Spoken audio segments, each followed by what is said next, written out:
Hello everyone, welcome to IP Study video lectures. Today we will discuss grade 7 science chapter wastewater management. In this chapter we will cover topics wastewater, lack of sanitation can spread diseases, how to control sewage generation and on-site waste management. Whenever we talk about the waste, what do you understand by this term? Waste means a material which is of no more use for us and it is also not beneficial for the environment. We use various resources in our day-to-day life for different activities. One of the important resource here is water, which is essential for the survival of all living beings, and it is required for various activities in our daily routine, such as cleaning, irrigating, watering plants, and washing dishes and clothes. And during these activities, some of the water is changed by adding some undesirable substances in it, and in such state, this water is not useful for us, and then we call it wastewater.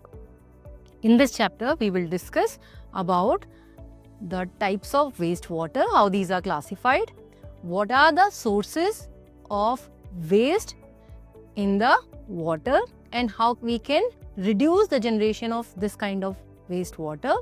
Also, how to recycle this water.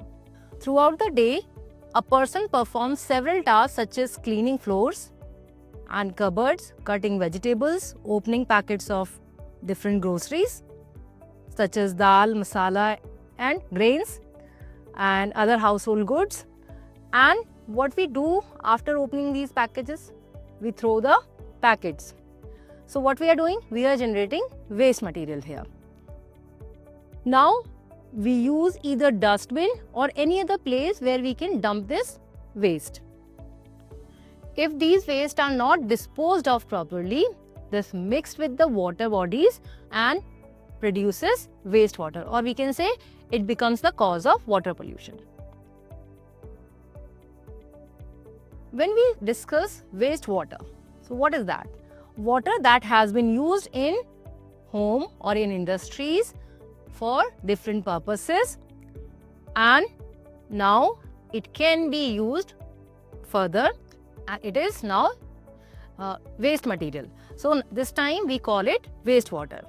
It can be classified as domestic or industrial wastewater depending on the activities for which it was used or where it is originated. At domestic level, we are using water in household activities, and when this water is disposed of from our houses, then we call it domestic wastewater. In different industries, also water is used for dissolving chemicals, for washing different materials, and after these processes, wastewater is generated there and we call it industrial wastewater. When these different types of wastewater, which one? The domestic one and the industrial wastewater combines and are transported through municipal sewer, then we call it municipal sewage. So there is a department in every city and town which is called the municipal department, which is responsible for maintaining the sanitation in the city or the town. This department also lays an underground channel to collect this wastewater, and then it sends it to the treatment plant where it is recycled. Municipal sewage is carried outside the city. We are collecting domestic and industrial sewage from the city and towns, and then through different channels which are placed underground, it is collected and sent to a site which is often outside the town, and there it is recycled or it is treated to make it useful again. Domestic wastewater which is discharged from residential and commercial establishment. For example, your houses, colonies, apartments and the market restaurants and clinics, hospitals. This is commercial establishment, and it also produces waste. Or when it is mixed in form of water, then we call it domestic wastewater. The pollutant present in domestic wastewater comes from cleaning operations such as washing and cleaning activities, laundry, food preparation, body cleaning functions like bathing, and excretion. So, when we are using performing these activities, we are using water for cleaning or purposes mainly. For example, when you are cooking food, you are washing vegetables and fruits, and you are washing grains, you are washing pulses. That's how you are producing wastewater. Normally, wastewater consists of organic and inorganic components. Organic means which were part of the living things. So, any waste material which is sourced from a living being is called organic waste. Inorganic waste like chemicals which we are using for different purposes. These pollutants, if discharged directly in water bodies or nearby the water bodies, so what happens? These dissolve or these get mixed with the water and produces wastewater, or we can say it pollutes the wastewater bodies.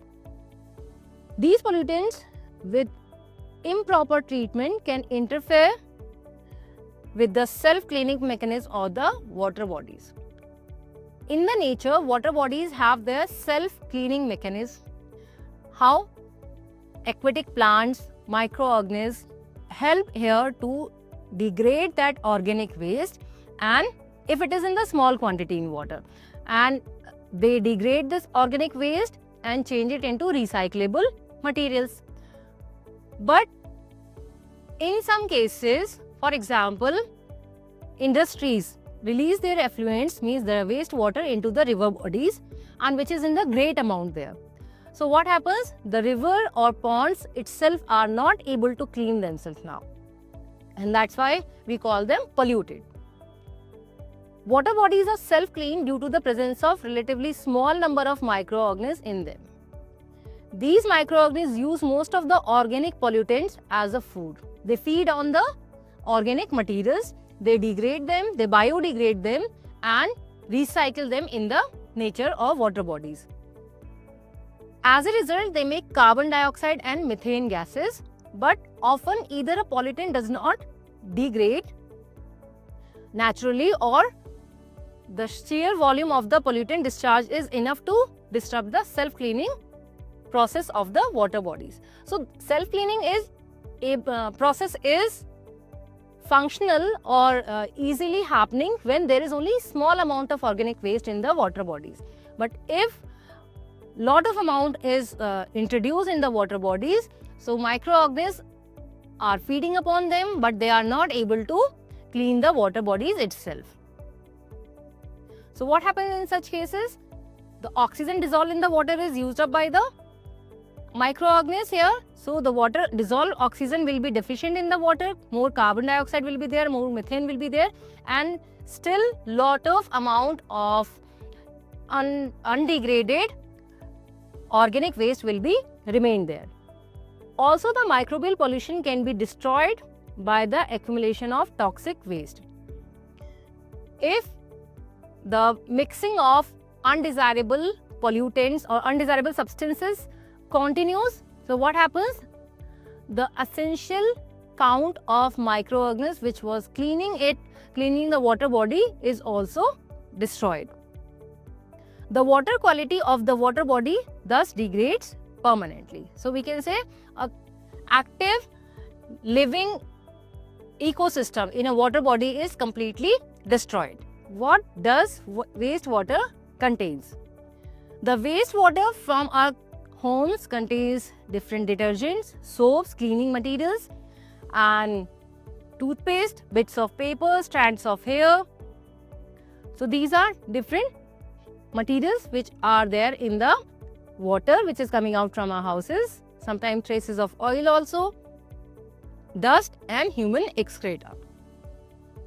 During monsoon, rainwater also seeps into the soil. So if you are not disposing of the waste material properly, this is collecting, this is dissolving the organic waste and inorganic waste and seeping into the soil. And what happens then? When it is seeping into the layers of the soil, it is going towards the underground water bodies, and also these water bodies are polluted. So wastewater flowing through drainage pipe is now called the sewage.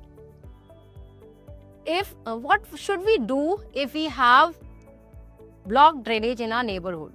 So what should we do? Should we avoid that or should we clean that?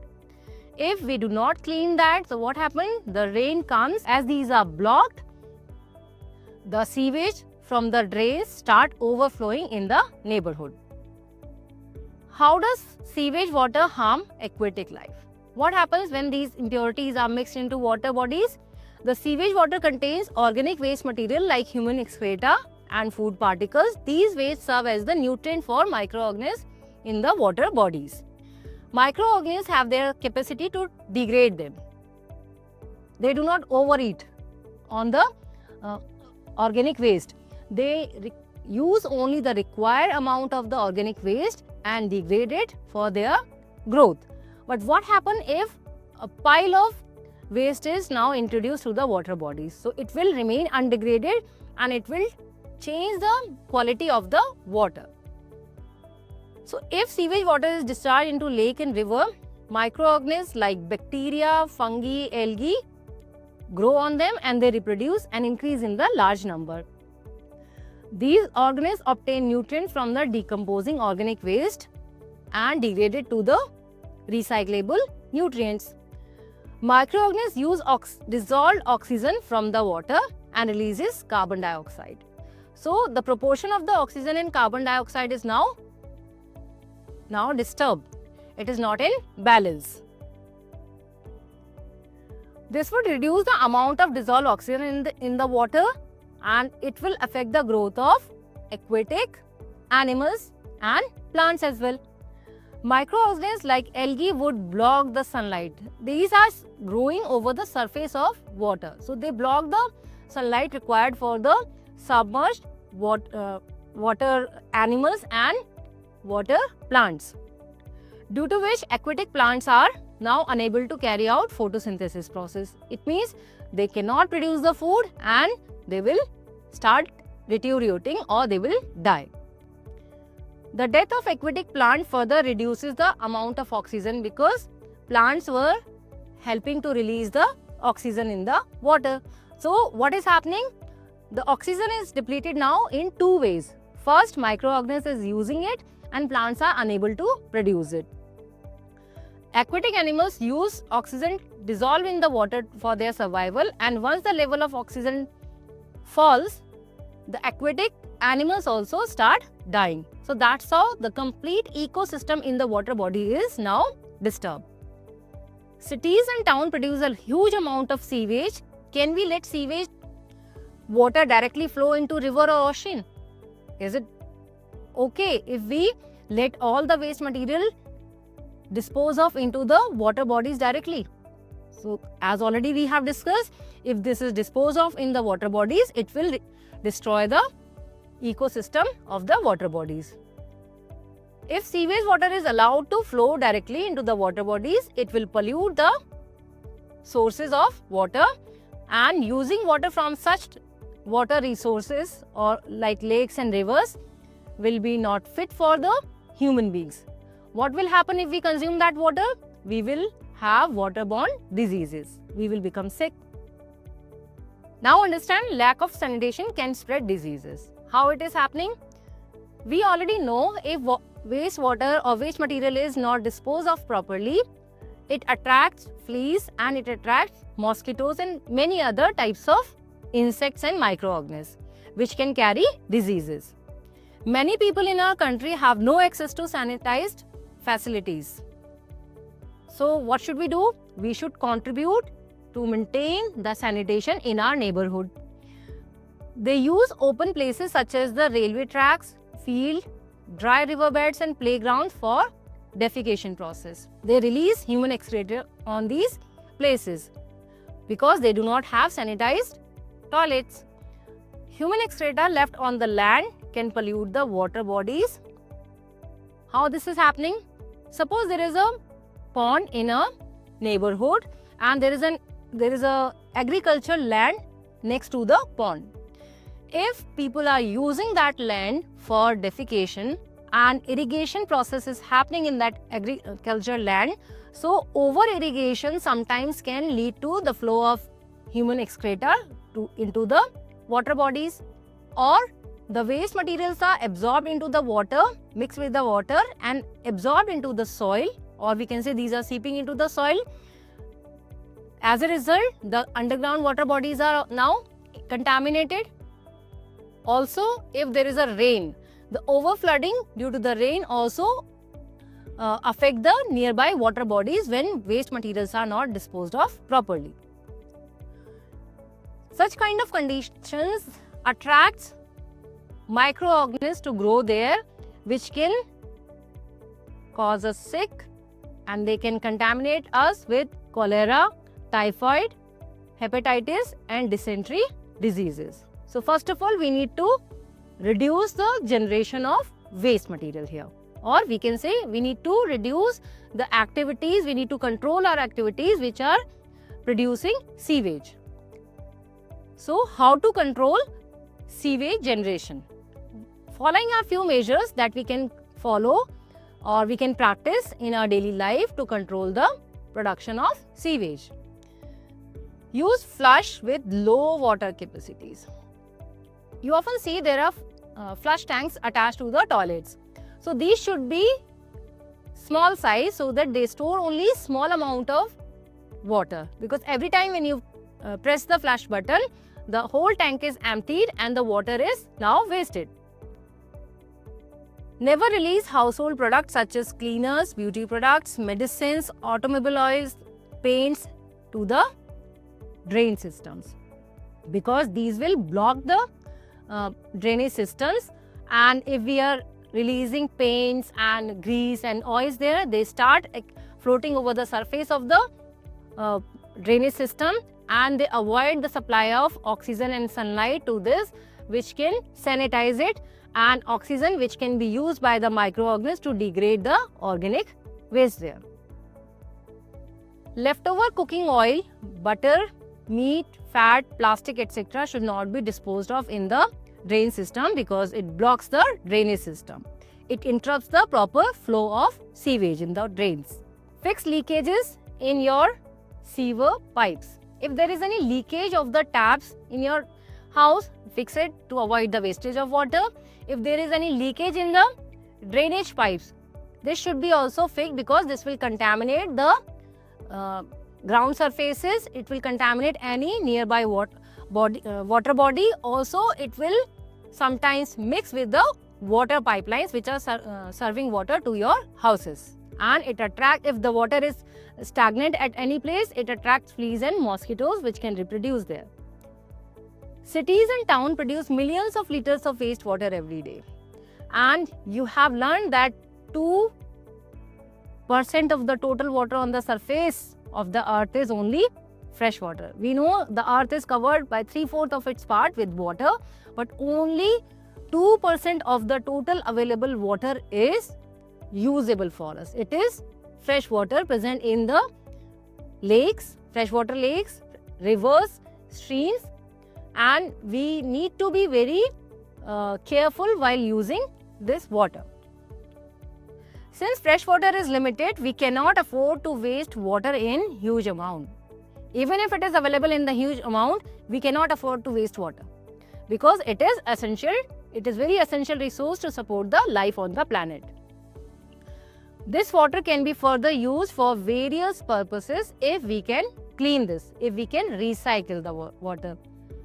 How is wastewater treated in a sewage treatment plant? What is sewage treatment plant? It's a site where the wastewater from domestic areas and industrial area is collected, and then it is going under various processes of filtering and removing all undesirable components from the water so that we can use it further. Wastewater is treated using a series of physical and chemical treatment.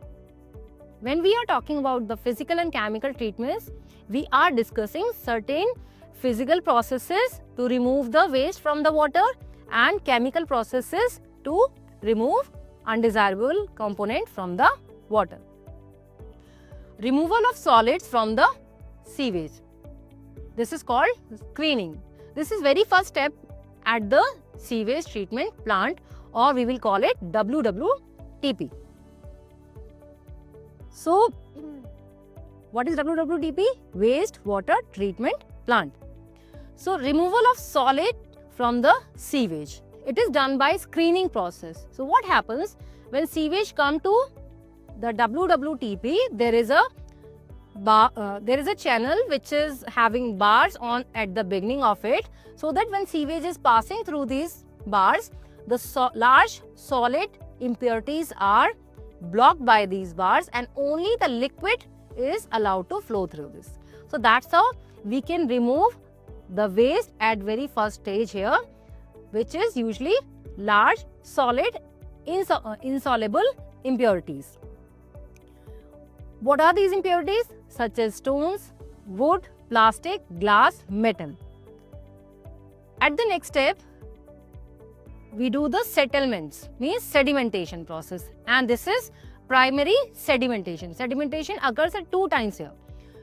After passing the waste from screening, it is allowed to collect in a container where it is allowed to settle, so that other insoluble impurities, which are finer insoluble impurities, can settle at the bottom. So we are calling it sedimentation process also.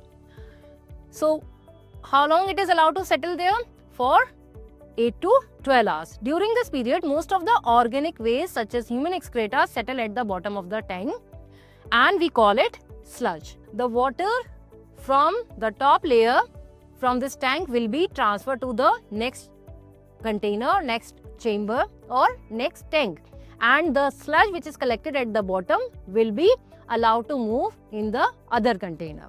Now this sludge will be allowed to digest, means it will be allowed to break down by microorganisms. Bacteria, fungi and algae, these will start eating up this, means they will start breaking it down in another tank called the digester tank. And after complete digestion of this organic waste, which is sludge here, or we can say after complete breakdown of this will be converted into manure and it will be used to fertilize the croplands. So that's how we have removed one waste and changed it into a useful product. So what happened with the liquid waste now after removing the sludge? Now it is sent to another chamber or another container or large tank where oxygen is added to this, and this process is called aeration process. So what is happening here? Air is added so that any other leftover organic waste which is now removed yet will be digested. After separation, the sludge from the sewage, the wastewater is now transferred to the large tank where air is added so that aerobic microorganisms can become more active. What are aerobic microorganisms? Microorganisms are classified here into 2 categories. Aerobic, which acts in presence of oxygen only. Anaerobic, which can act in the absence of oxygen. So here, after aeration, the oxygen will be added. After this process, the waste will be allowed to settle for next 48 hours. Aerobic microorganisms start acting upon the organic waste which is still present in the water, any leftover organic waste. And in this case, we call it activated sludge. They produce a activated sludge. During this period, microorganisms decompose most of the remaining organic matter in this wastewater. The decomposition break down waste matter into harmless substances. Means the nutrients are now recycled. These are broken down into usable components. Oxygen in the air is now used by the microorganisms for their respiration and breaking down of the organic waste material. After this, the second sedimentation is occurred, means now it is allowed to again settle so that we can remove this sludge from this. And after removing the sludge again, the sludge will be sent to the digester tank and again it will be degraded into manure so that we can use it for crops. Now, another process occurs here which is called the chemical treatment by adding chlorine. All the insoluble impurities are removed at the very first stage there by screening. Then it was allowed to settle so that any other leftover inorganic material is there or organic material is there, it will be settled, and the dust particles also will be settled. Then it is sent to the aeration tank where more oxygen was allowed to mix into this water so that if any other dissolved organic matter is left there, it will be degraded into the sludge. Now the leftover liquid is treated with chemicals such as chlorine. So why chlorine is added? If chlorine is not there, sometimes we add ozone also, ozone gas. So why these are added there? These substances kill the microorganisms present in the water. Though the impurities are removed, which was introduced through various household activities or industrial activities, but still we cannot use this water, even if it is appearing clear. So what we are doing here? We are removing the microorganisms which are not visible to us. We cannot see it even if the water looks appear. So using the ozone or chlorine, we will kill these microorganisms and then we will allow to settle it again, and then it will be transferred to the tank so that we can use it. The water is then moved to a tank where it is treated with chlorine to eliminate various microorganisms present in the water. The dirty water is now clean and can be consumed for different industrial and domestic purposes.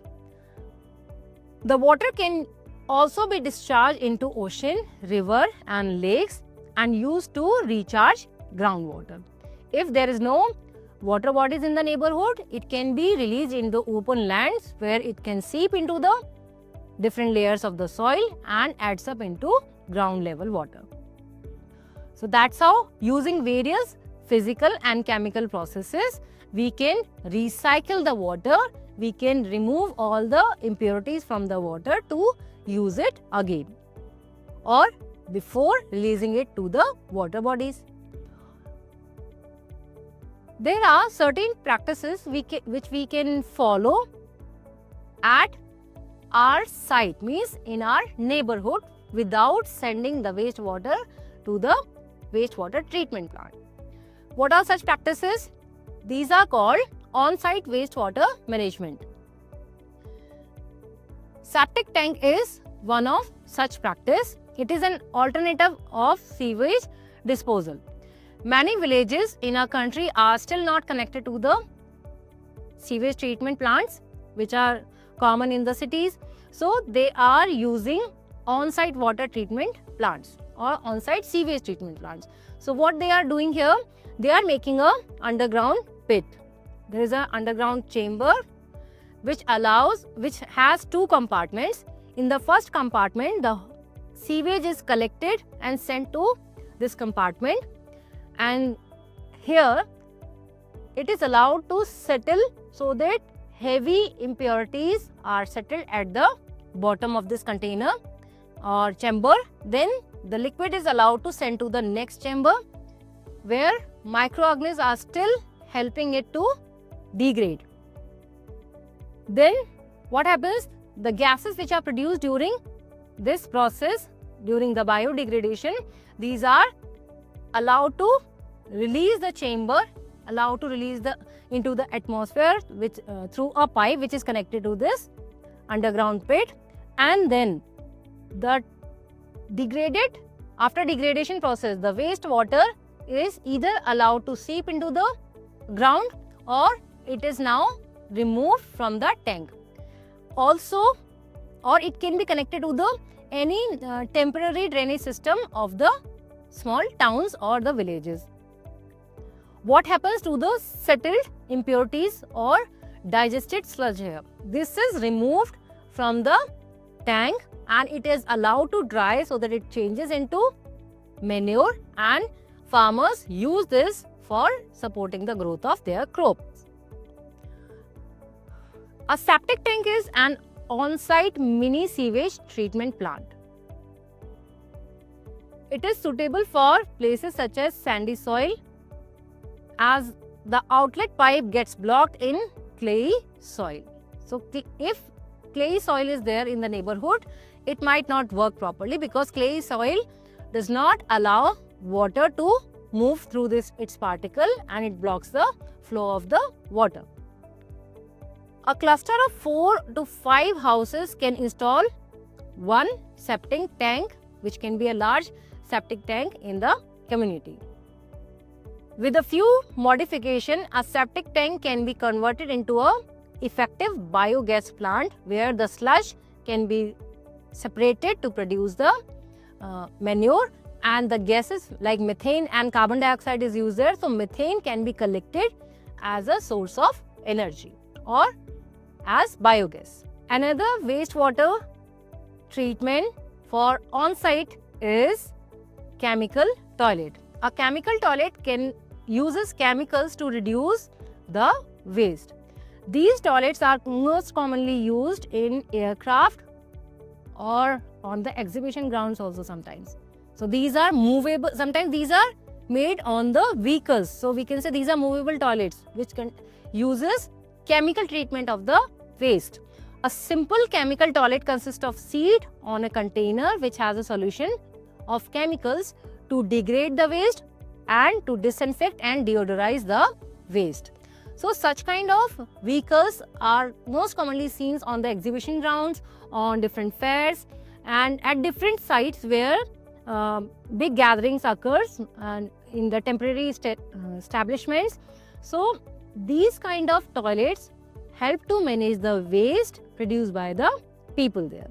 Small practices makes us smart citizen and help us to reduce the load of managing the waste on the wastewater treatment plant. Also reduce the load of the pollutants on the earth. So that's all what we learned in this chapter. We learned what are the different sources of waste, how this is classified, how this is collected by the municipal department, and how we can contribute to manage this waste water and how we can reduce the generation of this wastewater. That's it for the day. We will see you in the next lecture. Thank you.